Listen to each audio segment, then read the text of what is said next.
Is recording? Great. Hej, jeg hedder David.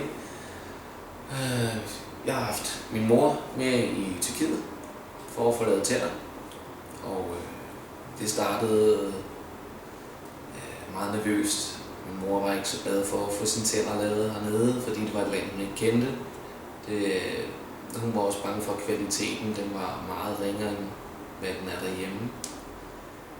Men da vi så tog skridtet og fløj ned og fik en røntgen og en konsultation af hendes tænder, så endte det faktisk med, at hun fik indtrykket af, at det var professionelle tandlæger, og også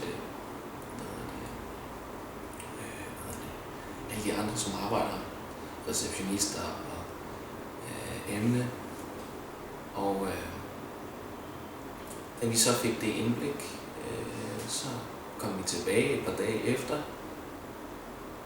hvor min mor fik en tandkødsbehandling, faktisk i begge sider, over og undermund. Og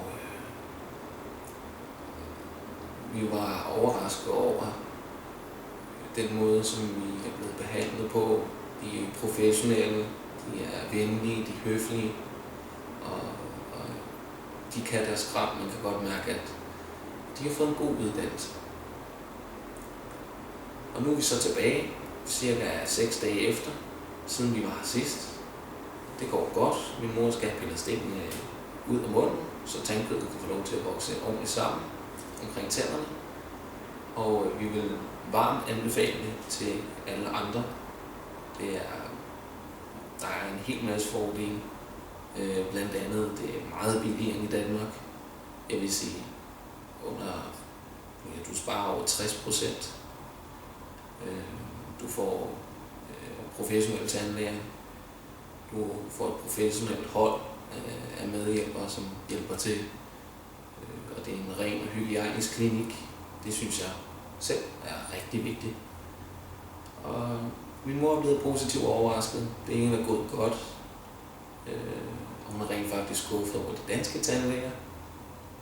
Og jeg vil igen anbefale det til alle i Danmark, at det er en mulighed, nu når man alligevel skal på ferie.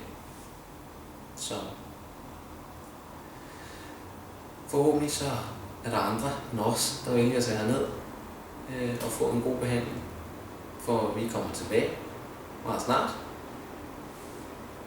Ha' det godt.